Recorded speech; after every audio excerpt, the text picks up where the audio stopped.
ലാൽകുമാർ, ഇപ്പൊ doctor P K Gopan പറഞ്ഞ ഏറ്റവും ഒടുവിലത്തെ ആ പോയിന്റിൽ ഇന്ത്യയിലെ ഏറ്റവും ശ്രദ്ധേയമായ രീതിയിൽ വർഗീയതയുടെ പേരിലൊക്കെ മാറ്റി നിർത്തപ്പെടുന്ന, ഇടതുപക്ഷം മാറ്റി നിർത്തുന്ന സംഘടനകൾ, പാർട്ടികൾ, ഇതൊക്കെ പിന്നീട് ഉണ്ടായതിന് ബാബറി മസ്ജിദിന്റെ തകർച്ചയുമായി ബന്ധപ്പെട്ട ചരിത്രമുണ്ട്.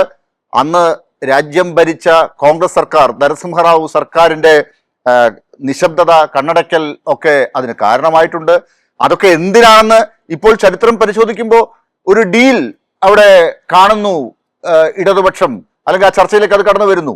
ഇവിടെ നമ്മൾ നേരത്തെ ചോദിച്ച രണ്ട് ചോദ്യങ്ങൾക്കും, ഗോൾവാൾക്കറുടെ ചിത്രത്തിന് മുമ്പിൽ തൊഴുതു നിന്ന സതീശന്റെ കാര്യത്തിലും രാജസ്ഥാനിൽ നിന്ന് കേരളത്തിലേക്ക് എത്തി അവിടെ BJP MP സ്ഥാനം കൊടുത്ത KC വേണുഗോപാലിന്റെ കാര്യത്തിലും ഉത്തരം പറയാതിരിക്കുന്നത്, ഇന്നലെ വരെ കണ്ടതുപോലെ നമ്മളൊക്കെ ഒരു വെറുതെ മാധ്യമങ്ങൾ ചോദിച്ച് അദ്ദേഹത്തെ അലട്ടുന്നതുകൊണ്ടാണെന്നാണ് കരുതിയത്.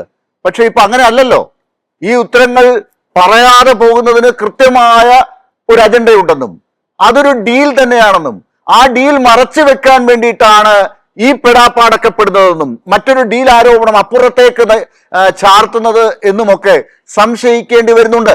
പാലക്കാട്ട് സ്ഥാനാർത്ഥിയെ പ്രഖ്യാപിച്ച നിമിഷം, LDF പ്രഖ്യാപിച്ച നിമിഷം മുതൽ കേട്ട ഈ ഡീൽ എന്താണ് അപ്പോൾ ശരിക്കും? എവിടെയാണ് ആ ഡീൽ? അല്ല, ഇവിടെ ഡോക്ടർ ഗോപൻ പറഞ്ഞ് നിർത്തിയ ഒരു ലാൻഡ്മാർക്ക് ഇഷ്യൂ എന്ന് പറഞ്ഞാൽ അത് ബാബറി മസ്ജിദിന്റെ മിനാരങ്ങൾ താഴെ പോയതാണ്. അതിന് ഞാൻ ഇതിനെ ബന്ധപ്പെടുത്തി തന്നെ പറയാം. അതിനു മുമ്പ് ഇന്ത്യൻ രാഷ്ട്രീയത്തിൽ കണ്ട ഏറ്റവും വൃത്തികെട്ട കാഴ്ചകളിലൊന്ന് രാജീവ് ഗാന്ധി എങ്ങനെ രാമൻ എന്ന് പറയുന്ന ദൈവത്തെ രാഷ്ട്രീയ ആയുധമാക്കി എന്നുള്ളതാണ്. നമ്മൾ ചരിത്രം വായിച്ചാൽ നമുക്ക് മനസ്സിലാവുന്ന കാര്യമാണ്. നോക്കൂ, എങ്ങനെയാണ് ബാബറി മസ്ജിദ് താഴെ പോകുന്നത്? രാമൻ എങ്ങനെയാണ് BJPയുടെ കയ്യിലെ അല്ലെങ്കിൽ സംഘപരിവാറിന്റെ കയ്യിലെ ഒരു രാഷ്ട്രീയ ആയുധമാകുന്നതെന്ന് നമ്മൾ മനസ്സിലാക്കേണ്ടതുണ്ട്. ഈ രാമായണം സീരിയൽ വന്ന ശേഷം യഥാർത്ഥത്തിൽ നമ്മൾ ഒരു ഭയങ്കരമായി സൈലന്റ് ആയ ഒരു സമൂഹമായി ആ ഞായറാഴ്ചകൾ മാറുമായിരുന്നു. കാര്യം രാവിലെ നടക്കുന്ന ആ രാമായണം സീരിയൽ വരുമ്പോൾ മൊത്തം ആൾക്കാർ അകത്ത് കയറിയിരിക്കും, ഇത് കാണും. അങ്ങനെ അവസാനം തെരഞ്ഞെടുപ്പ് കാലത്ത് രാമന്റെ വേഷം കെട്ടുന്ന, അതിനു മുമ്പ് ഈ പറഞ്ഞ വേഷം കെട്ടിച്ചുകൊണ്ട് നടക്കുന്ന ഒരു അവസ്ഥയുണ്ടായിരുന്നു. കാരണം രാഷ്ട്രീയമായിട്ട് രാമനെ വേഷം കെട്ടിച്ച് ഇറക്കുന്ന ഒരു രീതി. അത് കഴിഞ്ഞ് യഥാർത്ഥത്തിൽ സംഘപരിവാറിന് മനസ്സിലായി രാമൻ ഒരു രാഷ്ട്രീയ ആയുധമാണെന്ന് മനസ്സിലായി. അവർ ഈ പറയുന്ന മോഡലും രാമായണം സീരിയലും ഒക്കെ വിട്ട് യഥാർത്ഥത്തിൽ രാമനെ രാഷ്ട്രീയ ആയുധമാക്കി അങ്ങ് മാറ്റുകയാണ്. അങ്ങനെയാണ് ഈ ബാബറി മസ്ജിദിന്റെ വിനാരങ്ങൾ താഴെ പോകുന്നത്. അതുകൊണ്ടാണ് ഈ പറയുന്ന ലോകത്തുള്ളവരെല്ലാം പോയത്. പറഞ്ഞാലേ 10-18 ഭാഷയിൽ അറിയാവുന്ന കോൺഗ്രസ്സുകാരനായ പ്രധാനമന്ത്രി ഒരു ഭാഷയിലും മിണ്ടിയില്ലെന്ന് നമ്മളെപ്പോഴും വിമർശിക്കുന്നതുമാണ്. അപ്പൊ അതിനു മുമ്പ് എന്താണ് നടന്നതെന്നൂടെ ഞാനൊന്ന് സൂചിപ്പിച്ചത് മാത്രമേ ഉള്ളൂ. ഇവിടെ നോക്കൂ, ഞാൻ ഒരു ഉദാഹരണം പറയാം. വാദികളുമായി എങ്ങനെയാണ് സന്ധിപ്പെടുത്തുന്നുള്ളതാണ് ഇവിടെ മനസ്സിലാക്കേണ്ടത്.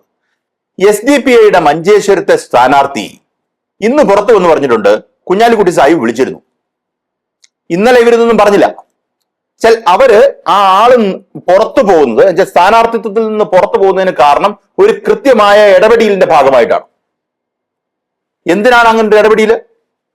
SDPIയെ കുറിച്ച് നിങ്ങളുടെ ധാരണ എന്താണ്? SDPIയുമായിട്ടുള്ള നിങ്ങളുടെ നിലപാട് എന്താണ്? ഈ ഒരു ചോദ്യം അവിടെ കിടക്കുകയാണ്.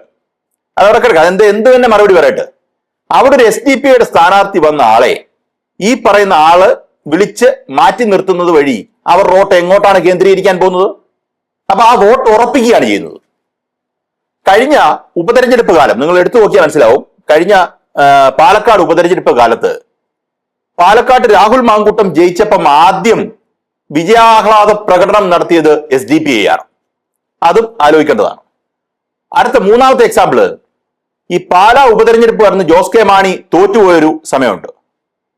24,000 വോട്ടുണ്ടായിരുന്ന BJPക്ക് അത് 18,000 ആയിട്ട് കുറഞ്ഞായിരുന്നു.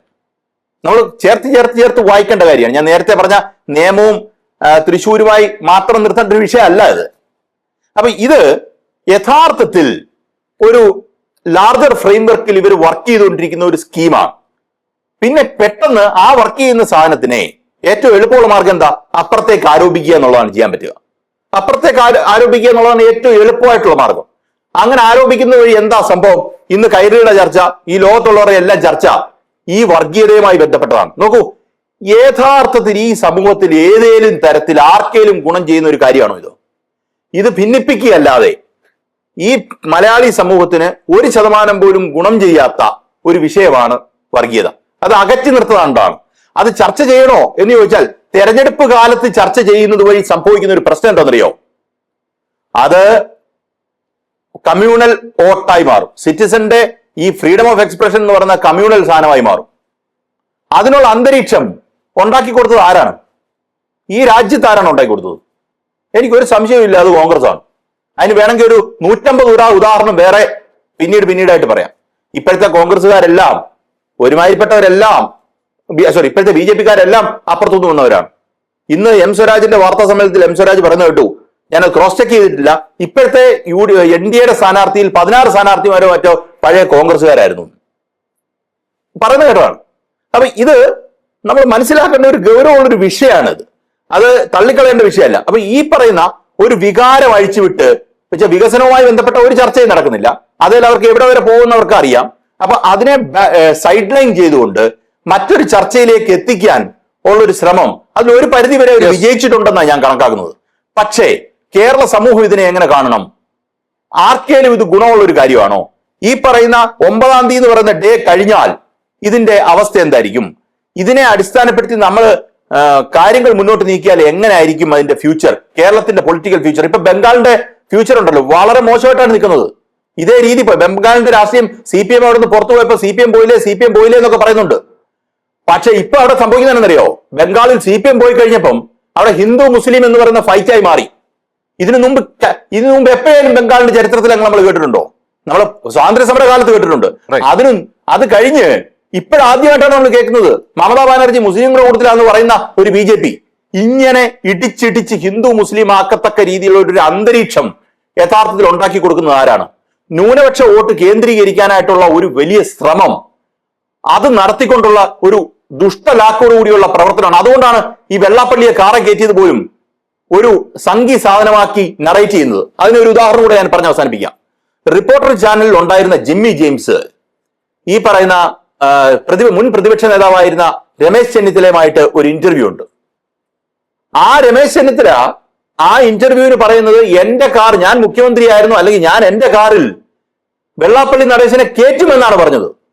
കേറ്റത്തില്ലെന്നല്ല, കയറ്റുമെന്നാണ് പറഞ്ഞത്. ഇതിനകത്ത് കോൺഗ്രസിന്റെ ഒരു ഇരട്ടത്താപ്പുണ്ട്. എന്നറിയോ? രസകരമായ ഒരു ഇരട്ടത്താപ്പ്. എന്നെ കേൾക്കുന്നവർ മനസ്സിലാക്കേണ്ട കാര്യമാണ്. ആലപ്പുഴ ജില്ല തൊട്ട് ഇങ്ങോട്ട് സൗത്തിലോട്ടുള്ള ഒറ്റ നേതാവും വെള്ളാപ്പള്ളി നടേശനെതിരെ മിണ്ടത്തില്ല. മലബാറിലുള്ള ആൾക്കാരാ കൂടുതൽ പ്രതികരിക്കുന്നത്, ലീഗിന്റെ ആൾക്കാരാ പ്രതികരിക്കുന്നത്. കാര്യം വെള്ളാപ്പള്ളി നടേശനുമായി CPM ഏതാണ്ട് ഹിന്ദു സാധനമാക്കി മാറ്റാൻ ഒരു ഇംപ്രഷൻ ഉണ്ടാക്കാനായിട്ടുള്ള കാര്യമാണ് ചെയ്യുന്നത്. എന്നാ പിന്നെ പോട്ടെ, രമേശ് ചെന്നിത്തലയ്ക്ക് അങ്ങ് പറഞ്ഞുകൂടെ? അടൂർ പ്രകാശൻ അങ്ങ് പറഞ്ഞുകൂടെ? അടൂർ പ്രകാശ് ഒന്നും ഇതിനെക്കുറിച്ച് UDF കൺവീനറാണ് അടൂർ പ്രകാശ്. UDFന് അങ്ങനെ അഭിപ്രായം ഉണ്ടെങ്കിൽ UDF കൺവീനർ അടൂർ പ്രകാശ് പറയണ്ടേ? അടൂർ പ്രകാശ് മിണ്ടില്ല. അപ്പൊ അവർക്കറിയാം അതിനകത്ത് ഒരു പൊളിറ്റിക്കൽ കോൺസിക്വൻസ് ഉണ്ടെന്ന്. അപ്പൊ വളരെ തന്ത്രപരമായി ഇറക്കി വിടുന്ന ഒരു ആയുധമാണിത്. ഇത് ആയുധമാണെന്നും ഇതിനകത്ത് അപകടമുണ്ടെന്നും നമ്മൾ മനസ്സിലാക്കിയില്ലെങ്കിൽ, സമൂഹം മനസ്സിലാക്കിയില്ലെങ്കിൽ വലിയ ബുദ്ധിമുട്ടുകൾ നമുക്ക് വരാൻ പോകുന്ന കാലത്തുണ്ടാകും. അത് ഡെവലപ്മെന്റും അതിന്റെ ക്രിറ്റിസിസും. നോക്കൂ, ഒരു പാലം പണിഞ്ഞു, ഇതിനകത്ത് കുഴപ്പമുണ്ട്, പിണറായി വിജയൻ പറഞ്ഞത് ശരിയായില്ല എന്ന് പറയുന്ന ചർച്ചയിൽ ഒരു തെരഞ്ഞെടുപ്പ് നടക്കുകയാണെങ്കിൽ ഈ പറഞ്ഞാൽ ഇവർ ചെയ്ത എല്ലാ കൊള്ളരുതായ്മകളും എന്ന് പറഞ്ഞൊരു ചർച്ച നടക്കട്ടെ, നമുക്ക് മറുപടി പറയാൻ പറ്റും. പക്ഷെ വർഗീയത കൊണ്ടുണ്ടാകുന്ന കുഴപ്പം സമൂഹം വല്ലാത്ത രീതിയിൽ സ്പ്ലിറ്റായി പോവും. അതിന്റെ കോൺസിക്വൻസ് വളരെ വലുതാണ്. കാര്യം നമുക്ക് പാലാരിവട്ടം പാലം ഇവർ മോശമായി പണിഞ്ഞപ്പം അത് നന്നാക്കാൻ നമുക്ക് പറ്റി. അതുപോലെ നമുക്ക് എളുപ്പം നന്നാക്കാൻ പറ്റുന്ന ഒരു വിഷയമല്ല ഈ പറയുന്ന വിഷയം.